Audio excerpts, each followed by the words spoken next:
Hello team, welcome to all. आज हम बात करेंगे मेजरमेंट्स के बारे में बात करने वाले हैं। आज चाहे एल्युमिनियम फैब्रिकेशन इंडस्ट्री हो, चाहे ग्लास इंडस्ट्री हो और चाहे एल्युमिनियम इंडस्ट्री हो, सभी के अंदर जो मेजरमेंट्स के पैरामीटर्स बदल गए हैं। जो बेसिक लेवल पे पहले हमारे इंडिया के अंदर जो सूत, इंचेज वगैरह के पैरामीटर्स मेजरमेंट के लिए चलते थे, वो आज उतने आज के परिप्रेक्ष्य में उतने परफेक्ट नहीं रहे, क्योंकि मेजरमेंट्स के जो माइक्रोन्स तक भी मेजरमेंट्स किया जा रहा है चीज़ों का। तो उसी हिसाब से आज इंडस्ट्री में बहुत ज़्यादा बदलाव आ गया है।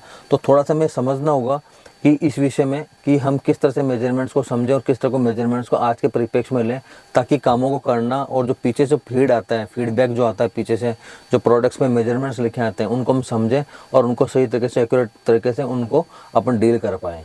जहाँ तक बड़ी लेंथों को नापने की बात है, बड़े प्रोडक्टों को नापने की बात है, बड़ी लेंथ होगी, डिस्टेंस होगा, लेंथ होगा तो किलोमीटर्स में जाते हैं। उससे बड़े, अगर छोटी लेंथ होती है तो मीटर में नप जाता है, फुट्स में नप जाता है। लेकिन आज उसी तरह से अगर स्मॉल प्रोडक्ट यूनिट्स को नापना है तो हमें एमएम में नापना होगा, इंचेज में नापते हैं, सूत में नापते हैं, एमएम में नापते हैं, सेंटर होते हैं, मिलीमीटर्स होता है, देन माइक्रोन्स होते हैं। प्रोडक्ट की थिकनेस नापने के लिए भी यही पैरामीटर फाइनल्स है।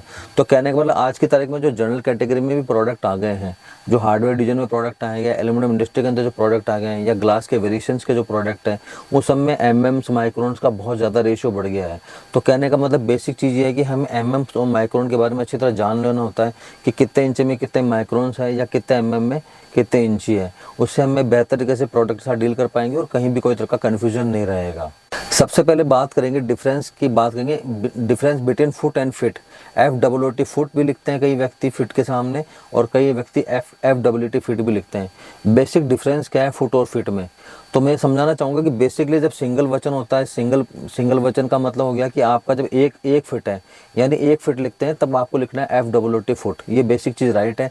और जैसे ही हम 1 फुट से ऊपर जाते हैं, 2 फुट हो गया, 3 फुट हो गया, 4 फुट हो गया, तो वहाँ हमें लिखना है FWT fit. 3 fit FWT fit, 4 fit FWT fit. क्योंकि जैसे बहुवचन में जाएंगे हमें वहाँ फिट लगाना। तो ये बेसिक तीसरा डिफरेंस है कि सिंगल वचन के सामने FWT फुट। लेकिन इसका एक कॉमन सेगमेंट है कि आप कभी भी फिट लिखें तो 1 लिख के उसके आगे FT लिख सकते हैं, 2 लिख के FT लिख सकते हैं। आपको फुट और फिट नहीं लिखना है तो वहाँ पे FT लिख सकते हैं डायरेक्टली। और उसके ऊपर हैश का अपोस्ट्री का निशान आता है, वो फिट का निशान, सिंगल अपोस्ट्री लगाते हैं तो फिट का निशान होता है, वो भी यूज़ कर सकते हैं। तो बेसिकली कहने का मतलब कि 1 फिट लिखेंगे तो 1 FT लिखेंगे, 2 फिट होगा तो 2 FT लिखेंगे। और अगर हमें फुट फिट में लिखना है तो हमें 1 के आगे फुट लिखना होगा FWT, और उसके आगे जितने भी होंगे उसके अंदर FWT लिखना होगा। तो यही बेसिक डिफरेंस है फुट और फिट का लिखने का। उसका कारण समझाने का ये कि जब हम कई बार कोई डॉक्यूमेंट्स बनाते हैं, कोई चीज़ बनाते हैं, किसी को लिख के दे रहे हैं, किसी कस्टमर को डायरेक्ट हैंड ओवर कर रहे हैं, तो ये चीज़ बहुत छोटी सी चीज़ है लेकिन बहुत ज़्यादा इंपैक्ट डालती है कि नॉलेज की वजह से, कि कस्टमर को समझ में आता है कि अनएजुकेटेड टीम काम कर रही है, पीछे एजुकेटेड पर्सन नहीं है। उन चीज़ों से वो थोड़ी सी चीज़ें, और आपकी एक डिग्निटी और चीज़ों का सवाल आता है कि यह चीज़ सही नहीं लिखी हुई है। तो उसको समझाने के हिसाब से चीज़ क्लियर कर लें कि FT लिख दें तो ज़्यादा बेटर है। मुझे लगता है आप इसी को समझ गए होंगे और उसी हिसाब से इसको हैंडल करेंगे। बेसिकली एल्यूमिनियम इंडस्ट्री हो गई, ग्लास इंडस्ट्री हो गई या फैब्रिकेशन इंडस्ट्री हो गई, MM का महत्व बहुत ज़्यादा बढ़ गया है। क्योंकि आज की तारीख में जो जितनी भी हाइब्रिड विंडो बन रही है, जो भी ग्लास की विंडो बनती है या मेजरमेंट्स हैं जो ग्लास के, वो सारे MM में आ गए हैं। क्योंकि हाई एक्यूरेसी मेंटेन करने के लिए नीचे की ओर जाना पड़ रहा है, मेजरमेंट्स के छोटे से छोटे यूनिट काम आ रहे हैं। तो हमें ये समझना होगा कि MM, पहले जो सूत में चीज़ चलती थी, सूत जितना बड़ा मेजरमेंट का प्रोपोर्शनेट यूनिट रखेंगे उतनी ज़्यादा कॉम्प्लेक्स। जैसे मान लीजिए सपोज करो कोई फुट है, तो आपने लिखा 1.5 फुट हो गया या 2 फुट हो गया, 2 फुट 1 इंच हो गया, और 1 इंच से नहीं जाता तो देना आपको उसको सूत में जा रहे हैं उसके अंदर। तो सूत से भी ज़्यादा एक्यूरेसी अगर हमें मेंटेन करनी है तो MM में जाना होगा। और उससे भी ज़्यादा एक्यूरेसी अगर हमें कहीं चाहिए होती है, जो एल्यूमिनियम इंडस्ट्री में लगती है, कई जगह डाइयाँ बनाने में या कई जगह काम आती है, वो माइक्रोन्स में होती है। But aluminium fabrication window industry की बात करें तो MM में एक सफिशिएंट लेवल होता है कि MM में हम चीज़ों को मेंटेन करेंगे तो चीज़ों को हम सही तरह से गाइड कर पाएंगे। अगर मेजरमेंट्स फैब्रिकेशन विंडो में सही लेंगे, हम कोई भी चीज़ को बनाने का मेजरमेंट सही है, तो वो चीज़ें हम परफेक्टली और राइट तरीके से डील कर पाएंगे। कस्टमर को हैंड ओवर भी प्रॉपर चीज़ों का हो पाएगा। मेजरमेंट सही रहेगी तो प्रोडक्ट्स का जो लेवल है वो अपडेट रहेगा और वो एक्यूरेसी लेवल पे बनेगा, तो कस्टमर के एंड से भी कोई तरह की प्रॉब्लम क्रिएट नहीं होगी। फैब्रिकेशन इंडस्ट्री की जहाँ तक बात करते हैं तो मेजरमेंट्स जो लिए जाते हैं फिट के अंदर लिए जा रहे हैं। फिट में लेने के बाद जो भी ऊपर का जो इंचेज में आ रहा है, इंचेज के बाद सूत में मेजरमेंट्स आ रहा है। लेकिन जब विंडो के मेजरमेंट्स लेते हैं या कोई भी चीज़ के मेजरमेंट्स लेते हैं हम कभी भी, तो इंचेज या सूत में लेने के बाद में काफ़ी कॉन्फ्लिक्ट फैल जाता है, क्योंकि सूत में और एमएम के अंदर एक्यूरेसी का लेवल का फ़र्क होता है। तो थोड़ा सा हम ये समझ लें, और मैं बेसिक चीज़ें इनके बारे में बताऊंगा क्योंकि ये हमारी इंडस्ट्री को कंसर्न करती है, हमारी इंडस्ट्री रिलेटेड है। अदर मेजरमेंट्स हेक्टामीटर हो गया, डेसीमीटर हो गए, उनको मैं डिस्क्राइब नहीं करूँगा क्योंकि वो एक बड़ी वो चीज़ें हमारे इंडस्ट्री से इतना ज़्यादा कनेक्ट नहीं है आज की तारीख में, इस हिसाब से मेजरमेंट नहीं हो रहे। तो मैं बेसिकली इंच, सूत और फिट और आपको एमएम इनके बारे में नॉलेज ट्रांसफ़र करूंगा ताकि हम कामों को आसानी से हैंडल कर पाएँ।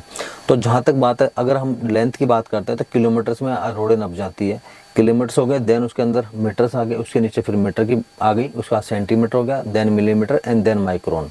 ये चीज़ें इस तरह से बनी हुई हैं। कहने का मतलब सबसे फर्स्ट प्रायोरिटी पे 1000 मीटर के अंदर अगर हम लेते हैं, 1000 मीटर का 1 किलोमीटर बन रहा है, उसी तरह से 1000 मिलीमीटर का 1 मीटर बन रहा है, और उससे नीचे देखेंगे तो 1000 माइक्रोन्स होंगे तो 1 mm बन रहा है। तो कहने का मतलब है कि इस तरह से इंडस्ट्री बटी हुई है।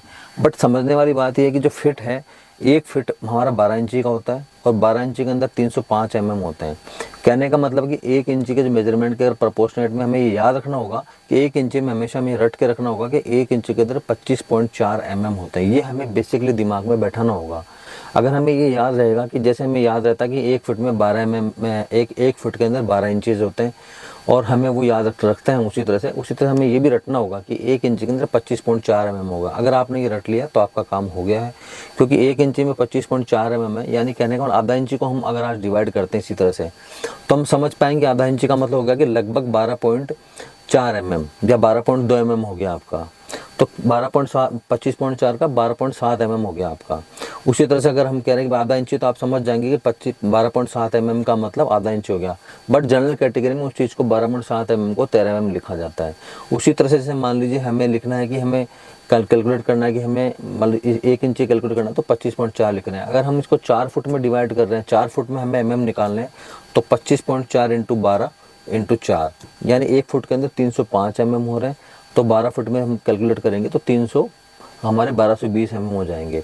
इसी तरह इंडस्ट्री में इसमें डील किया जाता है कि mm में एक्यूरेसी लेने की वजह से क्या है कि विंडो प्रॉपर बनती है, चीज़ें प्रॉपर बनती है। थिकनेस नापने के लिए mm का यूज़ हो रहा है, सूत का यूज़ हो रहा है, और माइक्रोन्स का यूज़ हो रहा है। अगर 1 mm से भी नीचे हमें कोई चीज़ को मापना है, आपने सुना होगा कई बार कि प्लास्टिक जो कोई थैली आती है वो 20 माइक्रोन से ज़्यादा नहीं होनी चाहिए। उसका मतलब है कि 1 mm में 20वां हिस्सा माइक्रोन, मतलब 20 से भी 200वां हिस्सा हो गया उसका 20 माइक्रोन मतलब। तो कहने का मतलब अगर उतनी ज़्यादा चीज़ों, पतली चीज़ों को नापना है तो माइक्रोन्स में जाना है, उससे नीचे हमें नहीं चाहिए माइक्रोन, तो हम फिर mm में बात करते हैं। तो mm का यही सीधा साधा विजन है कि mm को इस तरह से नापा जाता है। तो कहने का मतलब क्लियर हो गया, अभी आपको मेरे हिसाब से समझ गए होंगे आप कि 1 इंची के अंदर 25.4 mm हो गए आपके। 1 फुट की जहाँ तक बात करते हैं, 12 इंची से गुना करेंगे 25.4 को तो 305 mm हो गए। उसी तरह अब इसको फुट में ऊपर बढ़ाना हमें, तो 4 फुट करना है तो 1220 mm हो गए। अब बात करेंगे हम सूत की। जहाँ तक बात समझेंगे सूत की, आप 1 इंची के अंदर 8 सूत होते हैं। सभी को ज़्यादातर फैब्रिकेटर्स मिस्त्री इस बात को अच्छी तरह से जानते हैं कि 1 इंची के अंदर 8 सूत होते हैं। तो जब वो मेजरमेंट्स लेते हैं तो 1 इंची 4 सूत, जैसे 6 इंची 4 सूत लिखेंगे उसको। तो आज की तारीख में अगर उसको mm में कन्वर्ट करना है आपको सूत को, तो आप ये समझ लो कि 1 इंची के अंदर 8 सूत होते हैं। उसी तरह से जैसे मान लीजिए कि मतलब 1 इंची को 8वां हिस्सा उसका 1 सूत हो गया, उससे ऊपर का हिस्सा हो गया 2 सूत हो गया, तो उसको लिखेंगे 2/8, 1/8, 3/8, 4/8, 5/8, 6/8, 7/8, और फिर 8वां आ गया वो 1 इंच बराबर 1 इंच। तो कहने का मतलब कि 8 सूत के बराबर 25.4 mm है। अब आपको मान लीजिए सपोज करें कभी कहा जाए कि 4 सूत के बराबर कितने mm होंगे, तो आप जनरली 25.4 को आधा करेंगे तो आपका 13 mm के लगभग आएगा, वही हो गया। तो कहने का मतलब कि इंच और फुट और सूत ये हमें बेसिकली समझ लेना होगा। बेसिक कॉन्सेप्ट ये है मेरा समझाने का रीजन से कि इंच, सूत और mm ये तीनों चीज़ों को क्लेरिफाई कर पाएँ ताकि मेजरमेंट्स को हम कन्वर्ट कर पाएँ। अब सपोज करो किसी व्यक्ति ने हमें लिख के दे दिया कि आपको 2440 mm का विंडो बनाना है, 2440 mm का आपका 2440 mm बाई 2440 mm की विंडो है। इट मीन्स आप उसको 25.4 से भाग करेंगे तो आपको मिलेगा कि 8 फुट का हो गया ये। तो वो आपको 8 फुट बाई 8 फुट का विंडो हो गया। इंची में देखेंगे तो 96 बाई 96 हो गया, और सूत में देखेंगे तो सूत में आप कैलकुलेट कर पाएंगे। बेसिकली यही चीज़ मैं इसमें क्लियर करना चाह रहा हूँ ताकि mm और फुट और सूत का कॉन्फ्लिक्ट किसी तरह का ना बचे और किसी भी चीज़ को हम किसी भी तरह से कन्वर्ट कर पाएँ। एक सबसे बड़ी चीज़ और रनिंग फुट और स्क्वायर फुट का फ़र्क। कई प्रोडक्ट को रनिंग फुट में नापा जाता है, कई प्रोडक्ट को स्क्वायर फीट में नापा जाता है। विंडो की मेजरमेंट्स हम करते हैं, ग्लास की मेजरमेंट्स हम करते हैं, बहुत ही कॉमन सी चीज़ है। लेकिन थोड़ा सा इसको क्लियर करना चाहूँगा कि एक हमने लेंथ नहीं नापी, किसी ग्लास की लेंथ नापी, उसका नाप रनिंग फुट नाप सपोज करिए कि एक साइड का लेंथ है उसका 4 फुट का, दूसरी साइड का लेंथ जो है उसका 2 फुट का, तो हमारा 4/2 हो गया, तो हमें 8 फुट मिलने वाला, उससे हमारा total square foot 8 foot generate हो गया। कई बार जाली के मेजरमेंट करते हैं, हम वायर मेश के मेजरमेंट करते हैं, तो हमारा ये होता है कि रनिंग फुट कितना लेना है, 4 फुट लेना है या 8 फुट लेना है, 10 फुट लेना है, और उसकी विड्थ है आपकी 4 फुट, तो 10 फुट बाय 4 फुट तो 40 फुट मिलने वाला है।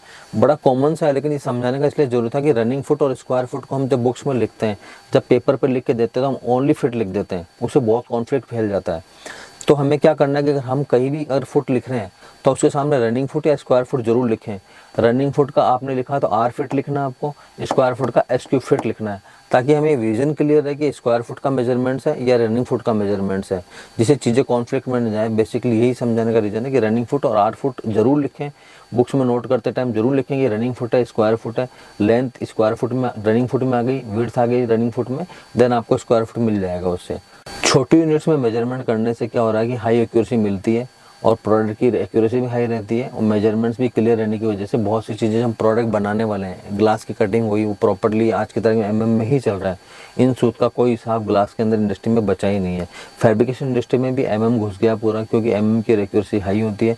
माइक्रोन्स में वहाँ जाने की जरूरत नहीं होती है, लेकिन माइक्रोन्स का जो समझाने का रीजन था कि हम चीज़ों को समझ पाएँ थोड़ा सा और चीज़ों को एक्यूरेट लेवल पर मैनेज कर पाएँ। आई थिंक मुझे लगता है कि आप इसको समझ गए होंगे कि mm फुट और सूत और इंचेज में क्या फ़र्क है। आप वीडियो को एक बार 2 बार घुमा के देख के वापस समझ सकते हैं, वापस चीज़ों को सीख सकते हैं। कोई भी कॉन्फ्लिक्ट हो तो ज़रूर बोलें, पूछें, ज़रूर करें, लेकिन चीज़ों को लिखने का ध्यान रखें। आप डॉक्यूमेंट्स बना रहे हैं, डॉक्यूमेंट लिखने का ध्यान रखें, उससे एक हमारी डिग्निटी भी, चीज़ें भी नहीं जाती कि हम कितना एजुकेशन पे किस स्तर पे खड़े हैं, गलतियां कहाँ हो रही है। और एक ये होता है कि सामने वाला जो पढ़ने वाला उसको भी मेजरमेंट्स लेने के बाद में चीज़ें जो उनको आगे प्रोसेस करना है, मान लो कि उसकी विंडो बनानी है, आपने मेजरमेंट लिया, उसके बाद में विंडो प्रोडक्शन वाले को विंडो बनानी है या ग्लास के मेजरमेंट्स आगे इशू करने हैं, तो उसमें कोई तरह का कॉन्फ्लिक्ट ना रहे, कोई भी तरह की गलती ना हो, जिससे कि एक लॉसेस से बचा जा सके। यही इसका टारगेट है कि लॉसेस से बचने के लिए, छोटी छोटी गलतियों से बचने के लिए किस तरह से इंडस्ट्री को चलाना है और किस तरह के प्रॉपर तरीके से काम करना है, ताकि गलतियों की संभावनाएं कम से कम रहे। मेरा ये मानना है कि गलतियाँ ज़्यादातर जो होती है, गलतियाँ वो कभी भी आदमी जानकर नहीं करता। गलतियाँ इसलिए हो जाती है कि लैक ऑफ द नॉलेज, उसको नॉलेज नहीं है या उसके ध्यान में से कोई चीज़ें निकल गई तो गलतियाँ होती हैं। तो इसलिए ध्यान में दिलाने वाली बात है कि छोटी छोटी चीज़ों को आप सीखें, करें, उससे आपकी गलतियों के रेशियो कम हो जाएंगे, और रेशियो कम होंगे तो अनडाउटली आपको लॉसेस भी कम होंगे, और चीज़ों के मिसमैनेजमेंट के जो लॉसेस है वो हम कवर कर पाएंगे कहीं ना कहीं, और वो उस चीज़ को हम प्रॉफिट में गेन कर पाएंगे और प्रॉफिट कर पाएंगे। Thank you for all.